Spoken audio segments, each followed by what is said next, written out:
Our next speaker comes from a company that is very cool, in my opinion. They're an online streaming service. They have users such as TED Talks and Harvard Business School and Wired, or even the team that works for Barack Obama. So that's pretty cool. And he is here to tell us about using technology decisions to move really fast and iterate towards a better product, which is something that Simon also emphasized. So I'd like you to welcome Matt Clayton from Mixcloud. Hey, thanks for that. Hey, guys. So my name is Matt Clayton. I'm one of the founders and CTO at Mixcloud, and I'll tell you a bit about the company and what we do and how we do stuff, because that's kind of crucial to why we manage to move fast. And then I'll talk to you about the processes we put in place and how they help us. So for those of you who don't know, what we do is we distribute radio stations across the globe. We started this about 4 years ago. We have 10+ million active users now. We have an infrastructure which spans several, data centers, servers, whatever you want to call them. And we ship code pretty regularly and aggressively. We ship around about 5 to 10 times a day. These are feature additions. These are not like bug fixes. So I'll talk to you a bit about that. The backstory to us is we actually bootstrapped this company. We started from a warehouse, believe it or not. This was our first office 4 years ago. And we did this because not a single VC startup or incubator would back us. Not one of them wanted to touch us. We tried, we pitched everyone, and we failed. So we decided to try and figure out a way of building the company in such a way that failure was acceptable and finding a way to survive without any cash. In an ad-funded business, this gets interesting, and the only way we found to do it is actually get to the stage where you can afford to fail quickly, and actually the costs and the impact of those are reduced to a minimum by the engineering and product processes we put in place. So this is how we do things. We think of ourselves as Gerald the whole time, the sheep who can't afford to go in the pit. We're trying to jump over that chasm. And this leads down from product into engineering, into infrastructure, into even who we hire. We hire people who we think can adapt as the company changes. So for example, most of our teams work on Android, iOS, mobile web, front-end, server-side, infrastructure. And by infrastructure, I mean plugging in cables, plugging in racks. They have to do the whole lot. If not, to be honest, if we adjust, because we're having to adjust the product every single month, they're not going to be able to survive with us. So how do we do this? We think of product features. We come up with an idea. An idea is something as simple as, we want a follow button here. We want to go into live radio. It's a huge idea.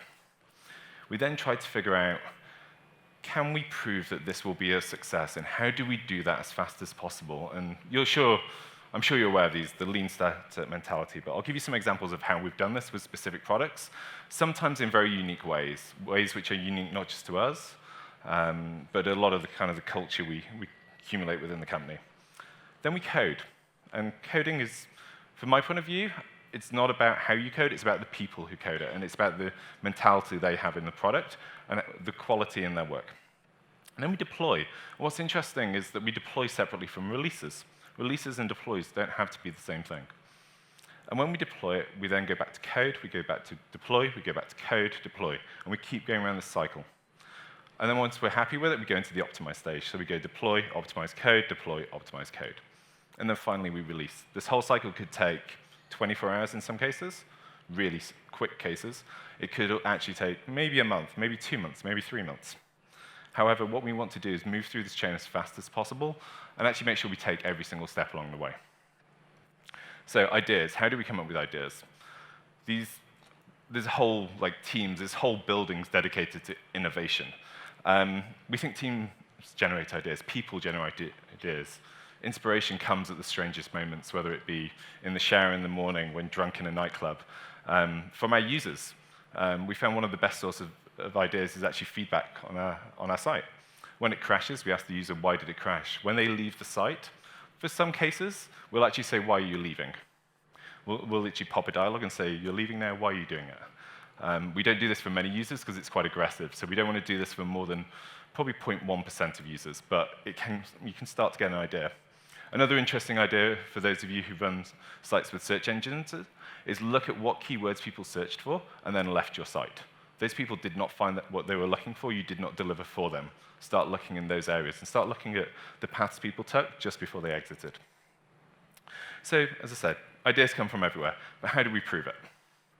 What we do well, particularly well actually, is we tend to fake features very aggressively in advance. We don't build or commit resources to anything which we're not 90% certain is going to work. And often our intuition is about as far from reality as you could possibly imagine. We've tried features we thought were going to be a runaway success. We've spent months of engineering work only to have 5 users sign up. And this is, for us, a disaster. We can't afford that. We do not have VC capital. Like any sort of man-hours wasted in engineering, it's gone. It's lost. It's not coming back. So how do we fake it? Here's an example of a feature we were trying. This is actually allowing our users to buy ads on our own site. One, we're trying to figure out the CPM rate. Secondly, we're just trying to figure out whether they will buy. So what we do is we put this on the site. It looks complete. You click buy, the site crashes. It hasn't crashed. What we've actually done is logged it and tried to figure out how many people will try and commit money. We'll go one step further. We'll put a credit card form on there. If they fill in their credit card, we're happy that they would have paid us. But we haven't built the ad-serving infrastructure. We haven't built credit card processing. And we're pretty convinced at that point we could take the money. And we'll actually be doing this on the fly, changing the pricing to try and iterate on the price points. The nice thing about this is like the back-end engineering team don't have to be involved. The front-end guys can do it. We can run this with 1% of the user base, and we can have a good idea where it's going. On top of this, if we were rolling out a feature such as importing podcast feeds, this is a genuine example. I haven't got any slides for this. We'd say, go here to import your podcast feed. Click the link. They'd give us their podcast feed data. And then we just say, oh, sorry, guys, we've not built it yet. How would you like this feature to work? Here's a form. Go and fill it in. We'll get back to you when we've done it. So we actually left that form online by mistake for, I think, 3-4 weeks. So we had 50,000 surveys answered of people who wanted to upload feeds via podcasts. Turns out it's probably a good idea, so we built it. But you can test these things in advance without requiring engineering. Give you another idea. We set up fake companies quite regularly as well. This is another trick of ours. Set up fake companies, run an advert from that fake company. So this is trying to figure out the price point and whether people want to buy plays or buy follows. So we set up what we call play promotions. Like the marketing dude will come up with a dozen of these, and then we'll just spin up really crappy ads, because if somebody will pay money and click on that, they'll pay money to us. We're pretty confident in that. You click through, goes to the domain name, just doesn't exist.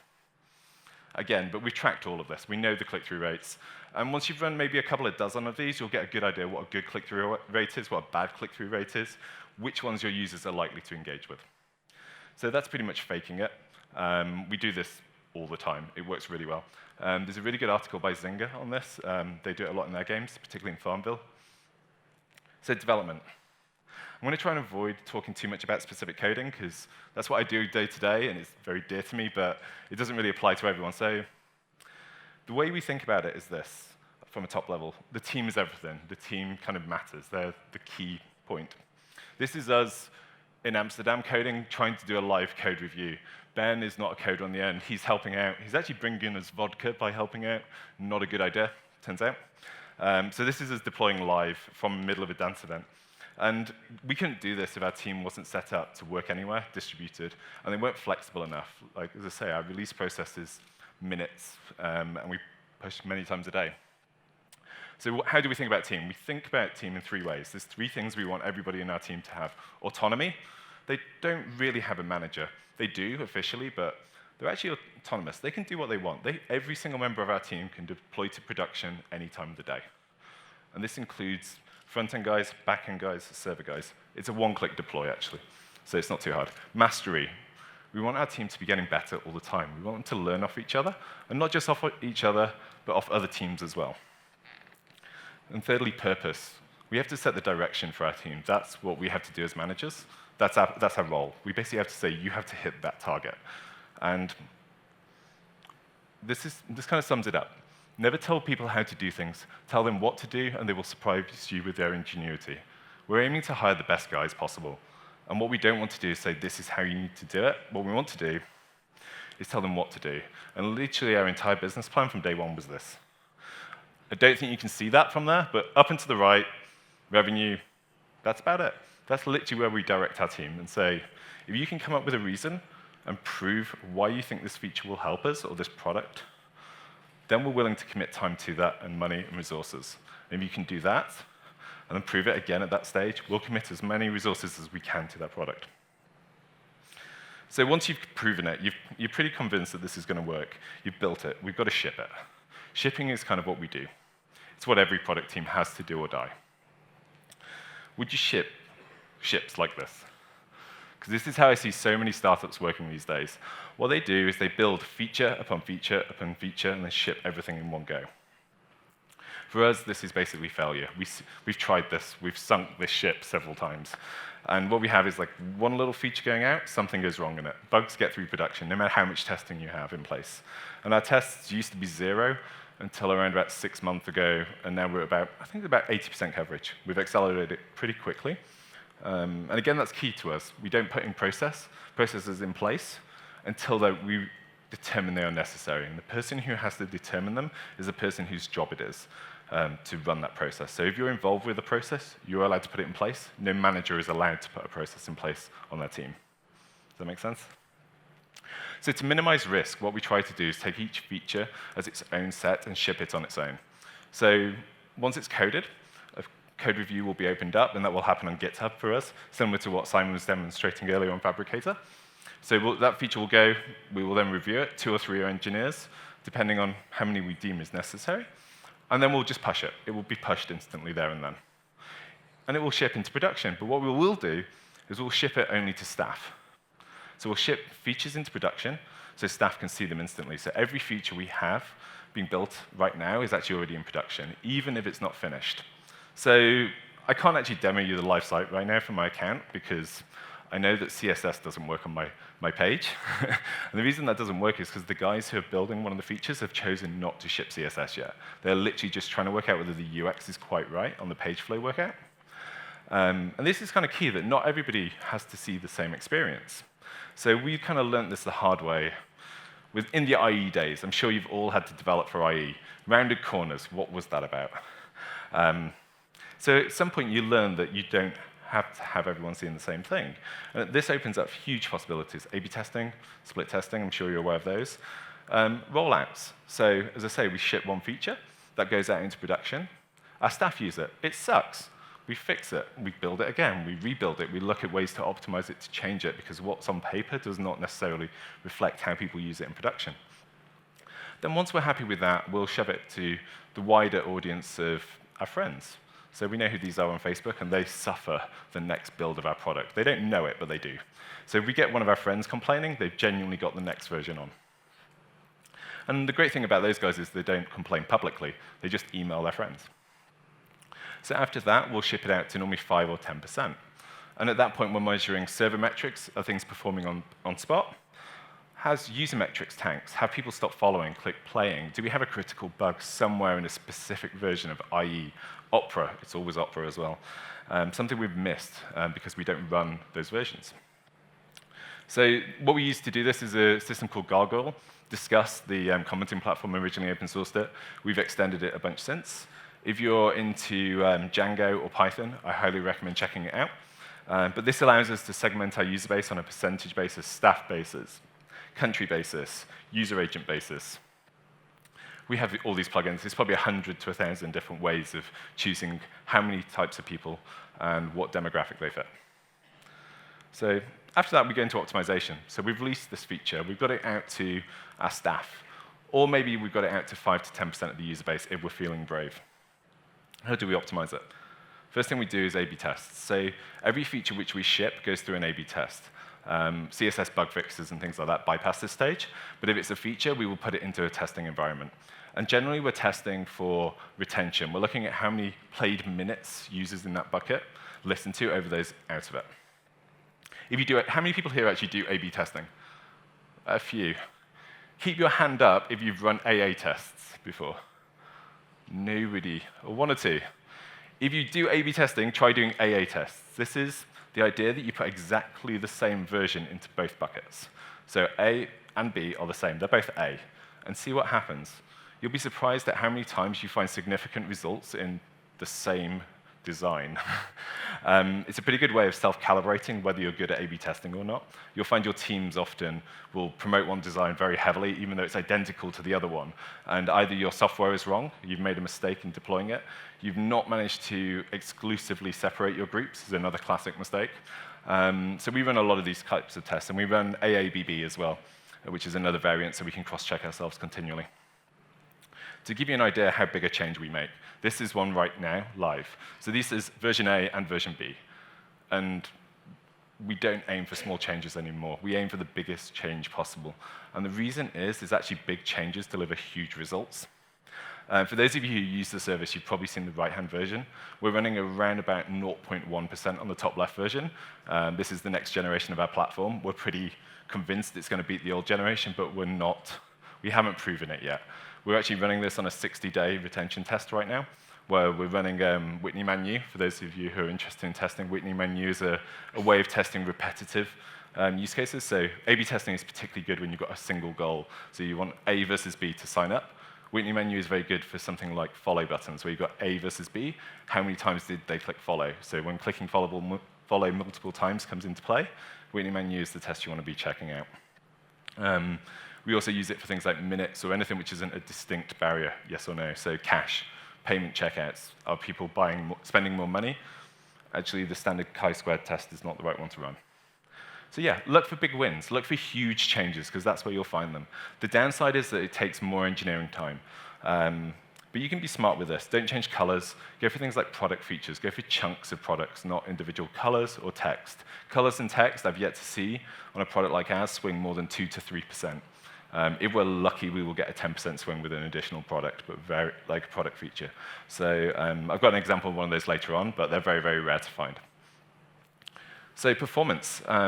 We live and die by performance. It's something we're spending a lot of time on right now. It's something we're actually trying to deeply engrave into the team as deep as we can, so that it's something they think about daily without having to go and do the process. So what you'll notice is actually at the top of every single page when our team runs it, gone forward too many times. Every single page rendered done by our team, they can see how slow the page was, and they can actually see where the performance hit was. So in this case, we're telling the team that, or the person viewing this page, that it took 30 milliseconds in the database. That is slightly slow on our stack. We often aim for sub 20, so it's kind of worth investigating. So if you click that, it'll fold down and show you exactly the SQL statements running. This is in production, this isn't in development. This is what our teams see when they use the site daily. And by building tools like this, we actually allow our team to passively experience, passively not experience, the word I'm looking for is actually observe the slowdowns. And in the very nature of them, they will actually go and drill down into it just in their day-to-day routine. It's not something that they now have to do as a once-off or as an optimization stage. It literally is in their daily routine. So we try to build tooling around that, or try to build the development cycle around the idea that they should just observe it. If they're not even happy with this and they think, OK, this one is a bit strange because we've got 2 queries which are identical running right after each other. And this is actually from production yesterday, I found this. They can go one step further, and we open source this as well. They can see full profiling stack traces in real time on the live site. And for those of you who are engineers, this stuff really helps out. This allows us to push performance optimizations almost daily. A far wiser man than me once said to us, performance optimizations don't happen by chance. You never find your site getting faster, it only ever gets slower. So you have to aggressively fight to make these things faster. And it's worth spending the time on. We monitor everything. This should go for standard, or should be accepted as the default. So this is one of the boxes. It's a standard people you should follow or people you may know. Every single social network has one of these. But to give you an idea of how much monitoring we put on these things, this unit alone has 64 graphs pointing at it. This allows us to tell whether a specific type of user has stopped following a specific other type of user, whether there's a genre basis, as in certain users upload more house. Did that drop? Is there a linguistic problem? Are we choosing them wrong? Because sometimes we choose these based on the type of people you're following. Are these uploaders? Are these listeners? Are these people you've favorited songs of before? And we want to know how all these different metrics are changing and optimize this. We've actually found by this one feature alone, we managed to increase retention 20%. And for us, that means taking people from average logging in 4 times a week to 5 times a week. And this for us is huge. This is where we live or die as a product. So to give you an idea how we plot these, this is, I think, a minutely plot, or an hourly, but this is 2 years old now. These are available to all our engineers, anybody who works on product, the biz dev guys, the sales guys, the interns. And if this moves by 2 standard deviations, people are woken up. And they're not woken up because things have gone wrong or things have gone right. They're woken up because this really shouldn't change, ever. And if it has, it's generally a spammer in this case. Or we pushed a new feature. And this is the feature I was talking about earlier going out 2 years ago. You can see it doubling in size, just around about, I think it was about 4 p.m. in the afternoon.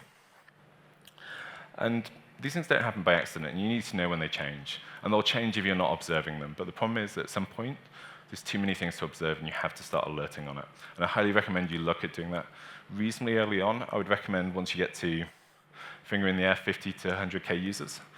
You don't want to do it right at the start because it's a lot of time and energy and money. And you want to be spending time, energy, and money in the tooling, not the specific charting. So even the best ideas expire eventually. And what we found is everything we do in production, well, not quite everything yet, but a lot of things we do are valid for a short time period. They work maybe for 2 to 3 months. Like, we released a feature called Groups. It was fantastic at the time. It got loads of traction. It was doing well. It was delivering hundreds of thousands of uniques. I think actually close to 1 million uniques for us a month. And then over time, we looked at it and we thought, actually, this is hindering performance. We don't think this is a good feature for our users. And we looked at the users who used that feature, and actually, they were primarily spammers. There were people we didn't think were good for the ecosystem. So we deprecated it, and it was actually an anti-optimization for us, and we do this quite routinely now. We look at stuff which we think is behaving badly, we try and prove it, and then we try and shift traffic away from it. So in this case, we start hiding links to it. We remove it from Google search results. We go through all our A/B tests from before, and we remove the good one, and we put the bad one back to try and move users off it. So when we do remove it, they're not angry anymore because they haven't just used it. This is a fine art, but consider every feature you put into production. It actually acts as an anchor. It slows you down. And try and think of what you can remove. And the key, which I've heard repeated so many times, but is very, very true, is if you remove it and your users are shouting at you and complaining a lot, whether it be on social media, directly through your feedback channels, you probably want to put it back. If they don't say anything, it really should have gone faster. It should have gone months ago, weeks ago, years ago. So I want to leave you with one last thought. A good plan violently executed now is better than a perfect plan next week. This is our mantra. This is how we think about things. Try and release stuff faster. Do everything we can to our toolchain specifically to get things out there. So thanks for listening. Hopefully that was helpful.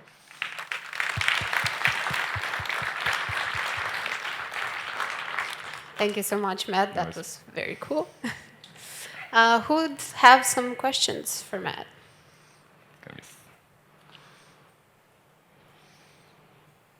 A mic is coming to you.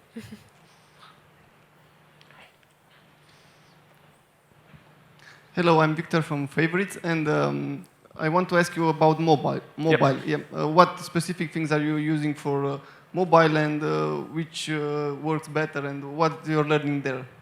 Mobile's an interesting one. So we've gone the opposite way to pretty much the entirety of the big boys right now. We use web views. So we have native apps available on Android and iOS, which actually web view in or bring in the HTML version of our website. So we have a mobile website, we have iOS, and we have Android. And for us, this has been fantastic.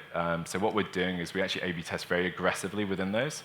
We probably ship to mobile once every 2 days, I would say, right now. And we're using web views as a way of optimizing the product very quickly, and then we're replacing anything which we've decided upon with a web view with a static native code. So we're kind of going through that process, and the native code releases are on a 2-week cycle right now. Because we don't have a big team there. We're mainly bug fixing at the moment, not releasing new features. But we're using web views extensively. We don't use web views, however, for anything which is audio playback or performance dependent. So background audio, again, is native. The player is native. Anything with animation is native. But we have this hybrid stack we built ourselves, so it's not built off PhoneGap or any of the open source platforms. So the nice thing with that is all of our A/B testing suites, all of our analytics suites just work.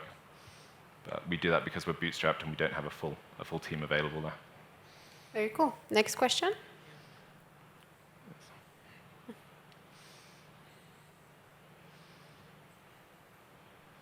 Do you A/B test for mobile? Yes, very extensively. Could you give more details on that? So we use exactly the same framework because we A/B test. Well, we tend to A/B test on the web views, so the HTML parts, which means that we can push those remotely with bypassing the stores, so both the Play Store and the App Store. So we'll run HTML versions. We'll run 2 or 3 of them, and then we'll choose one. I'll give you an idea of one of the tests we pushed out recently was play buttons on the newsfeed. We decided to see whether they were good or bad there. And to the team's absolute surprise, they made no difference. Having a play button on the homepage didn't actually increase plays. And we still cannot explain this one. We found with about 80% of tests like this, we're wrong. We don't understand why we were wrong, but at least we know we were wrong now. And that one, I think, we ran with 250,000 people in it, so we're pretty convinced we're right, but we don't understand it. So we tend to do that. Just to make sure, so you do A/B test for mobile, but in the HTML, not in the apps? We do both. We tend to do 90% of them in the HTML, though.